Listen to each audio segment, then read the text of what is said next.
always have one. All right, good afternoon. I hope everybody had a good Cyber Monday and a good Thanksgiving. Got some exciting news to announce on behalf of the Cardinals, and to do so, Cardinals President of Baseball Operations, John Wilzala. Good afternoon. Great seeing you all again. Obviously, we're here for one reason, and that's to introduce Sonny Gray as a St. Louis Cardinal.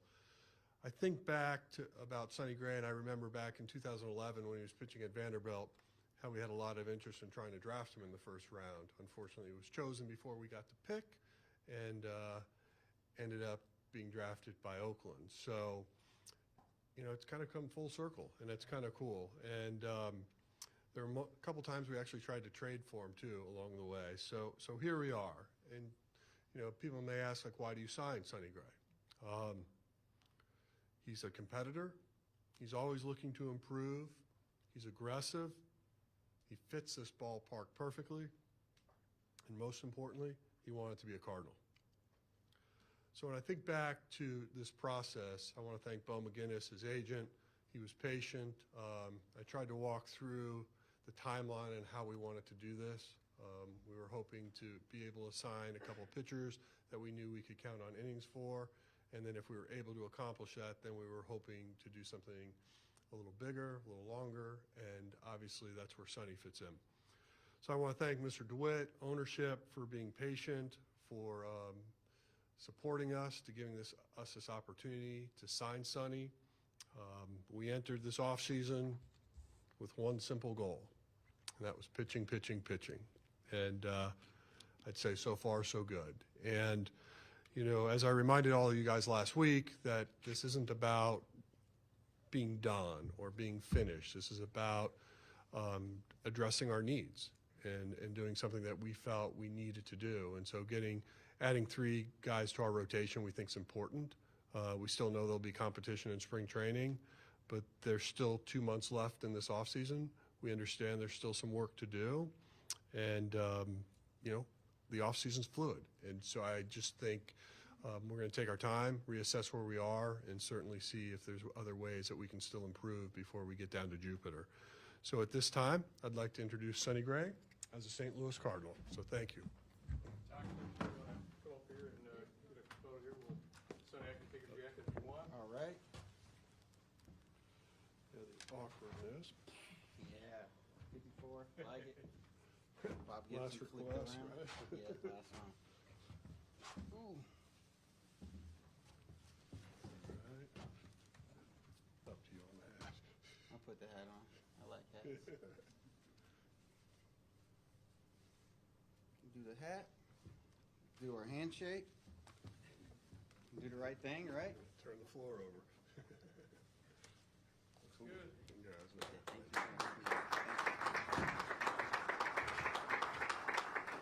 All right.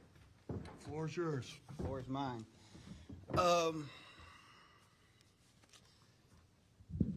I don't have anything prepared or anything, but I mean, Mo's right. Going into this thing, I wanted to be a Cardinal. That started probably a little over a year ago.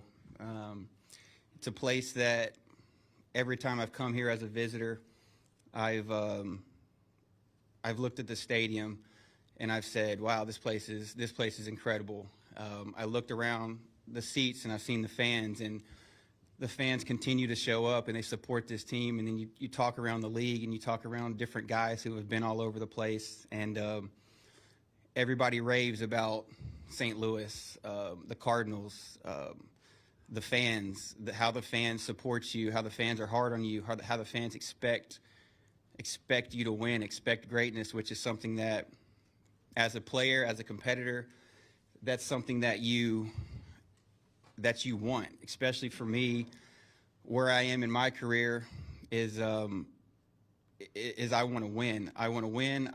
Coming to an organization like St. Louis, the tradition, just walking in here this morning, you're kind of walking around and you're seeing everything, and you see the history right when you walk in, going into the clubhouse.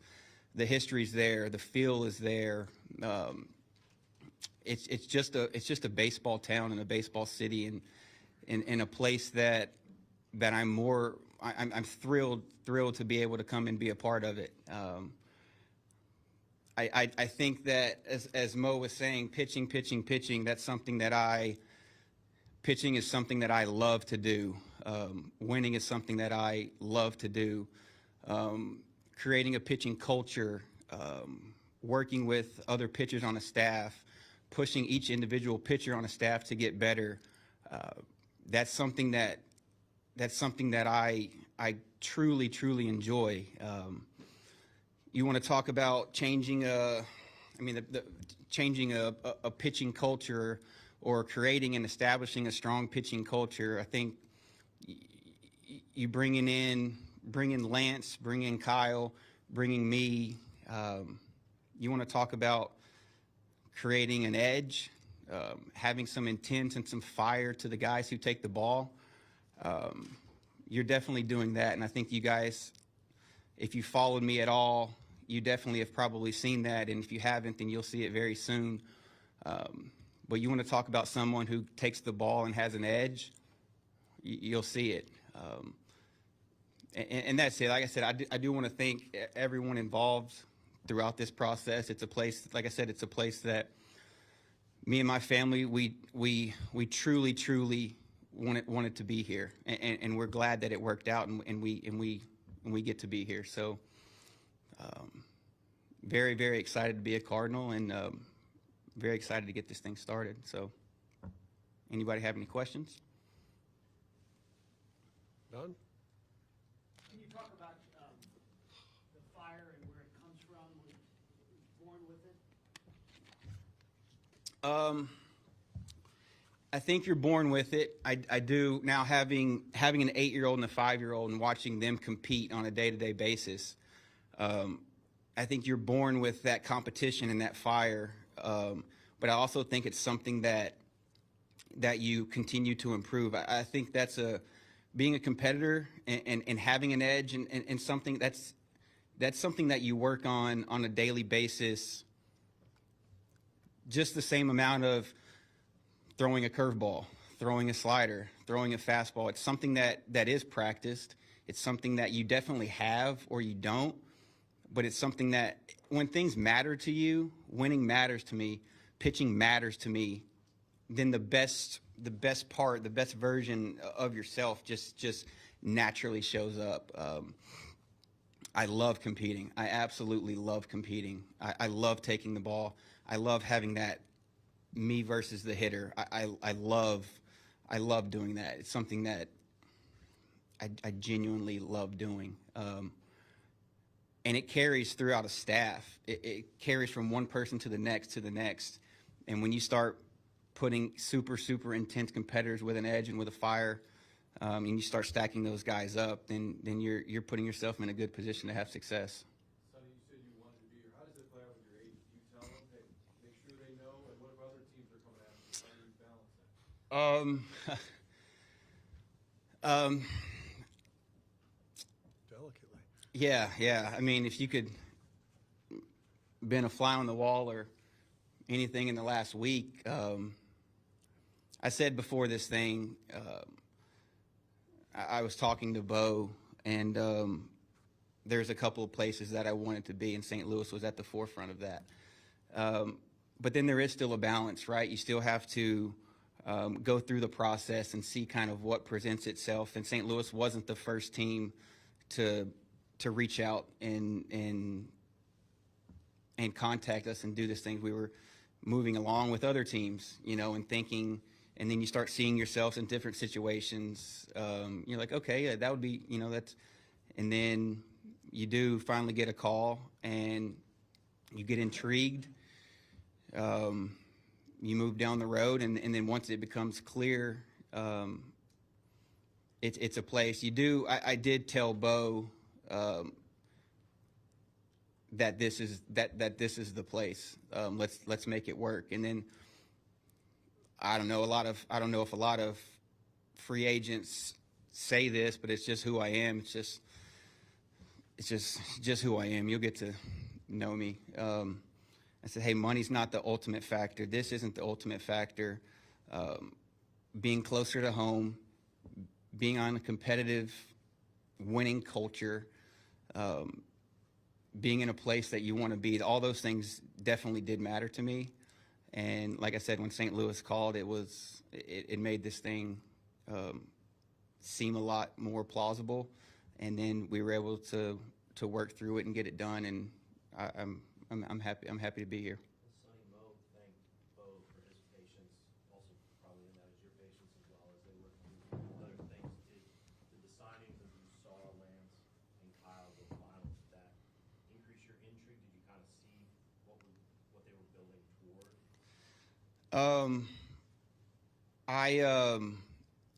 We hadn't, and I don't know if I'm supposed to say this or not, we hadn't talked to the Cardinals before that. But then seeing Lance sign, Kyle sign, coming here, then you know, like, okay, you are going to be working with on a day-to-day basis guys who have been around, guys who have had a lot of experience and a lot of success in this league, which that's intriguing. That interests me. Be able to work with guys who have been there and done it, be able to bounce ideas back with those guys, but also being able to relate to some guys, being able to, I mean, we're going to get to know each other on the staff, but we're also going to push each other. We're going to have to push each other.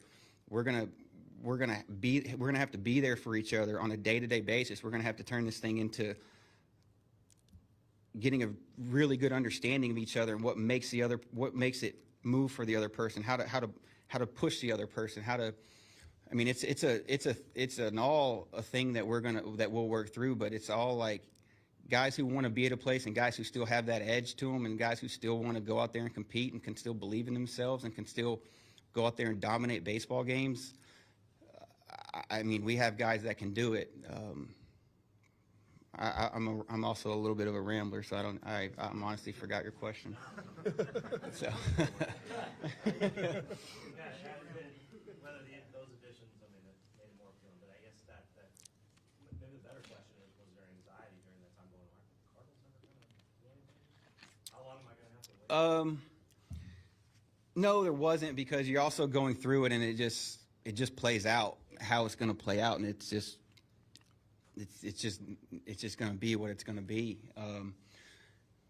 So you're envisioning, when you're talking to these other teams, you're going, for me at least, you're going through these other situations and you're saying, A, are we going to win?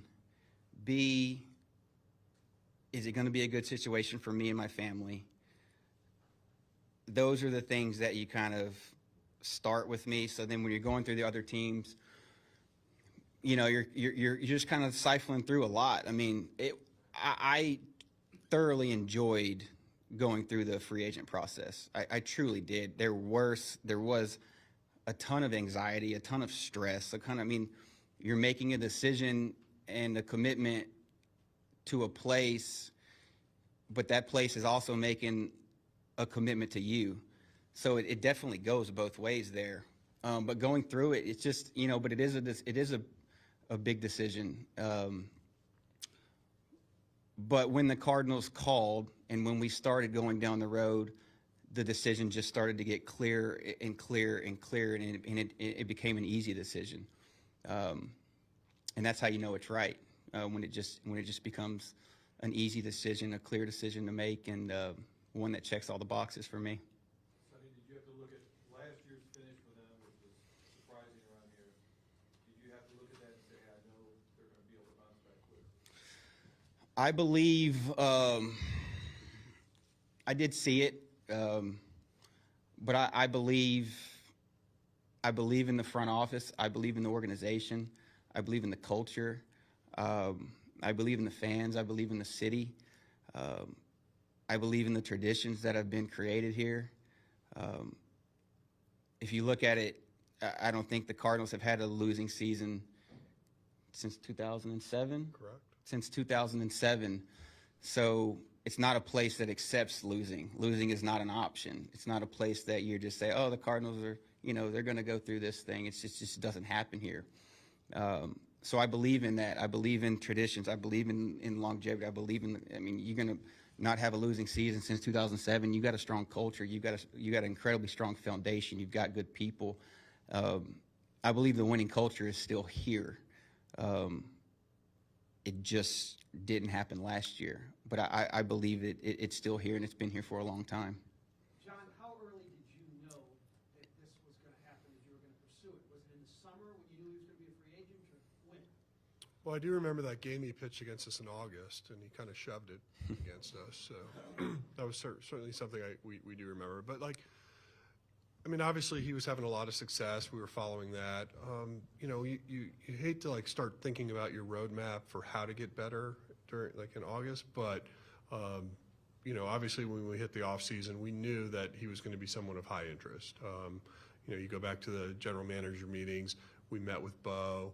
You know, he was very clear with us on, you know, what Sonny's expectations were, and that was good. And then the real question became more of the timing. Like, how do we accomplish what we felt like we needed to accomplish and do it in an order where the music didn't stop and we weren't left standing? So, you know, we certainly feel pretty good about where we are today because we were able to add these 3 arms, and we think about, you know, the type of makeup that they'll add to our culture, the type of character these guys bring.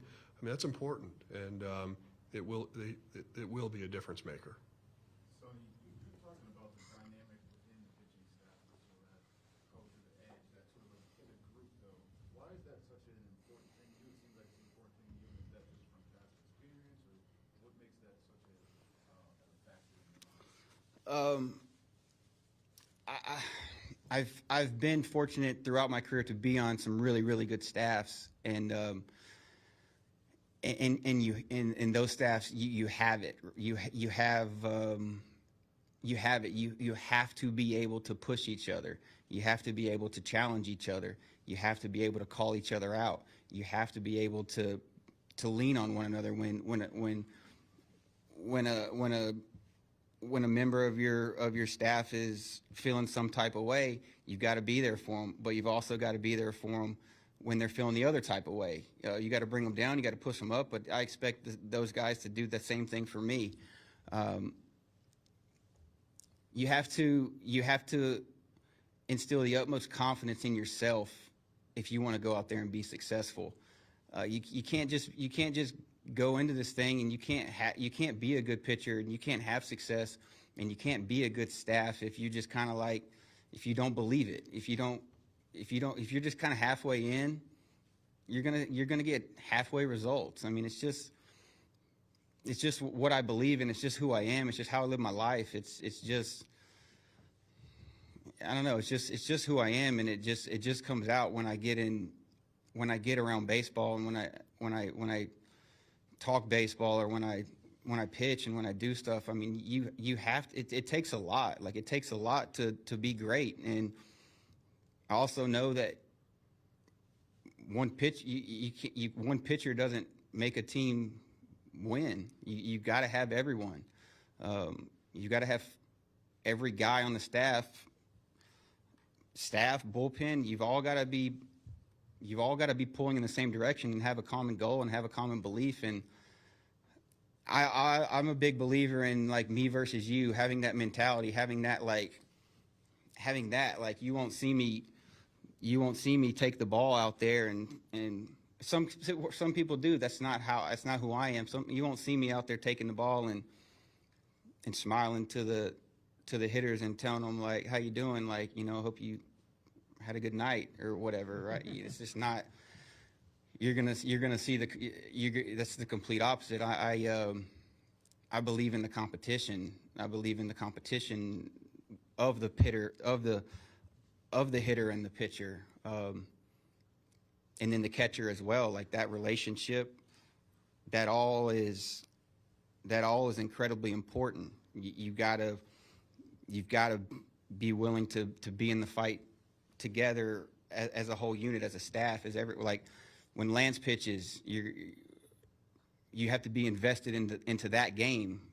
When Miles pitches, you're invested into that game. I'm invested into his outcomes. I'm invested into what we've worked on throughout the week, seeing it translate. And if it's not, being able to know that, hey, we collectively have all put in the work to have success. So now I'm here. I'm going to be here for you. You're going to be here for me when it plays out and when it doesn't. And if it doesn't, then then we'll continue to figure it out. So it's like you invested into each other because you're around each other so much.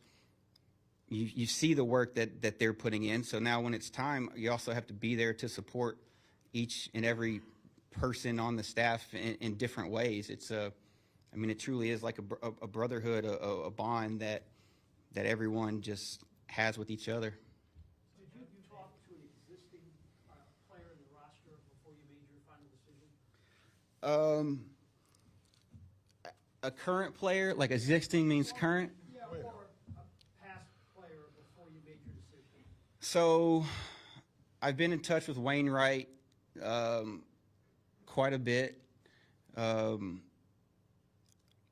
have been in touch with a few other players as well. And so I've been talking into making a decision easy. Every player raved about St. Louis. Every player in every aspect of what goes into this, like all the things, not just the baseball things. So I was in touch with a few people, yes. What's been the key to how you've evolved over the course of your career? We've seen you do different things at different times, and to have like a season like you did last year, how you changed and grown and improved over the course of your career when you see some guys not able to do that. Right. I've understood the technology aspect of it. I've been able to incorporate that into my game. I think the main reason is just there's always something next, right? There's always something more. You can always be better at something when it comes to pitching. If you're not constantly trying to improve, then you're not going to improve. I mean, there's always something, right? There's always something I believe there's always something to chase when it comes to getting better, and there's always a direction to go. There's always something else that you can do better. There's always something that you can do better, and I just try to look for those things throughout my career of what can I be better at? What can I be better at? What can I be better at? But remembering what you're already great at. This is what I'm great at, but what can I be better at? I just think evolving over that, wanting to be good. I never wanted to be one of those guys too that got to a point in their career and then you just kind of like stay there, and like you see all those guys who are like okay and they do good, and then they get to a point and then they just kind of like stay the same or just kind of get a little worse, and it's kind of like, oh, let's just call it and be good with it. Nah, I don't like that. I mean, also because there's been so many guys who go through their career and continue to get better, and those are the guys that I watch, and those are the guys that I follow, and that's who I envision me being, and that's who I have been. Sonny, along those lines, talking about getting better, you just finished second in Cy Young. What can you get better at? We can win the final game. We can win the final game. I went through a lull earlier in the season of walking guys, and then I made that. I was getting better at that. I can continue to make the right decisions and to do the right things for myself and my body, and put my body in a good position to stay successful and to stay strong. I think you can always continue to get better at that. So I started taking I kind of lost my sinker a little bit last year because I started throwing four seams. So I was going four seam, cutter, slider, curveball. So I was getting my hand in a supinated position a lot more. So then I kind of lost my sinker. That started getting better at the end of the season. So I can I can figure out a way to transition from being so supinated all the time to then getting back to behind the ball and on top of the ball, and then just knowing that each pitch is an individual separate pitch. So getting better at hand manipulation. I can definitely be better at that.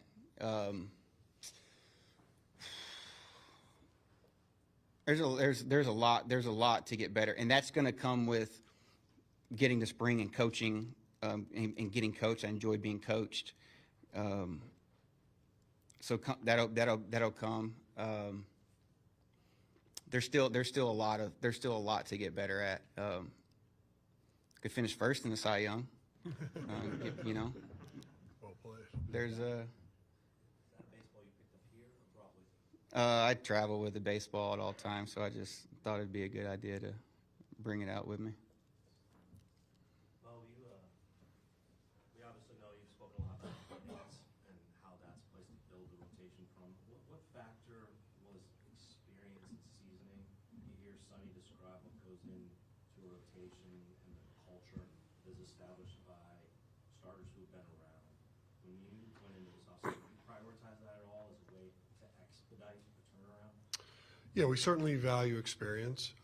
You know, you look back to last year and you try to unpack like what went wrong, what went right, but one of the things that we felt like from a pitching standpoint, we lacked those guys that have been through it and have experienced it. And, you know, like if you're a young pitcher, who better to learn from? People that have been through it. Now, obviously we had Adam Wainwright running around, but there's only so much you can do as one individual. So adding a much larger breadth of experienced pitchers was certainly a goal. How did you, I mean, you've obviously heard what Sonny brings to the rotation. How did you know this depth of it, or are you hearing things today that kind of affirm what you expected from him? Yeah, I mean, he's pretty well advertised on what type of person he was. And I think from our due diligence, we knew he was a guy that, as I started, you know, he wants to compete. He wants to improve. I mean, those are like amazing traits in this business, right? It's a hard game, and doing it every fifth day over 187 days for 162 games is tough. And so, like, having someone that has that mentality that wants to do that is what we were looking for. Sonny, you mentioned sort of the atmosphere and just the idea of, losing is not an option here. Some might refer to that as pressure, what do you want to call it, expectation. Why was that something that you looked for, and why is that something you feel like would be a good environment for you, and not necessarily have the adverse effect, where pressure can sometimes work against you? I think because I throughout my career I've been through it, and I've been through different places now, different teams, different organizations now, and I've learned and I've grown so much throughout those experiences. I mean, the best way to learn and truly get better at things is to go through it and to experience, and then to come out the other side and say, you know what, I went through the ringer, and I came out a better person. I came out a better husband. I came out a better father. I came out a better pitcher.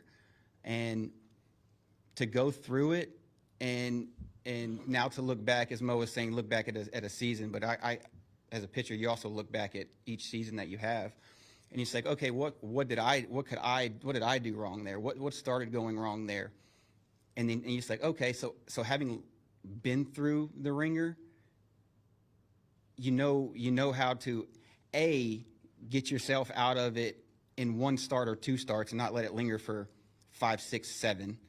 And B, you know how to manage it better as when you go through it, and when you do have more experience, you learn how to manage expectations, and and the biggest thing for me is learning. The thing that I've taken away from going all that is dive into baseball, dive into pitching, dive into the things that you love. Don't listen. I mean, I have very high expectations for myself, so don't create all these things. Just focus on your daily task at hand. Your daily task at hand and focus on that. Focus on that and just know that what you're doing and everything else, it's going to play out. It's going to play out in the end. Don't worry about the noise. Don't worry about this or what this person says or what that person says. Because another lesson that I learned kind of going through this free agency thing is not a lot of people know what they're talking about. And that's just a fact. So there's no reason why entertain it, right? Why even listen to it? You know who you are. You know what you're about. I just think that's the biggest thing. Having been through it, having been through the ringer, just focus on you and what you can control and what you're good at, and then you have your support system and your staff and everyone around you to build you up and to smack you down and to put their shoulder on you and to do all those things. So just keep your blinders on, keep moving forward and putting in the work, and everything plays out. I've got one more last one. We've been going over about 30 minutes here, so. You're in a unique spot going to winter meetings, having added the 3 starters that you said you wanted to add. Can you speak to what this allows you to have in terms of viewing the landscape when you will head to winter meetings, as to kind of how things change or where you'll be able to view things? Well, nothing's really changed in the sense that we certainly feel like we've accomplished something for our rotation. Now I think we really need to sort of look at what trade options there might be out there and how we can maybe arbitrage that to improve the club. So, like I said, today's a great day for us. We feel really good about what's happened over the last 10 days, but we also know there's still 2 months left in the off season, and what we really want to do is just not close any doors, not recognize or acknowledge there could be other opportunities, and so that's really what we want to approach the next 2 months as. So, what might happen next week in winter meetings is still TBD, but we certainly feel a lot better about our club today than we did 2 months ago. So at that time, I just want to thank all you guys for showing up. I appreciate it, short notice, but thank you. And I think you can all see the passion that this young man brings and the excitement our fans should have for him. So thanks.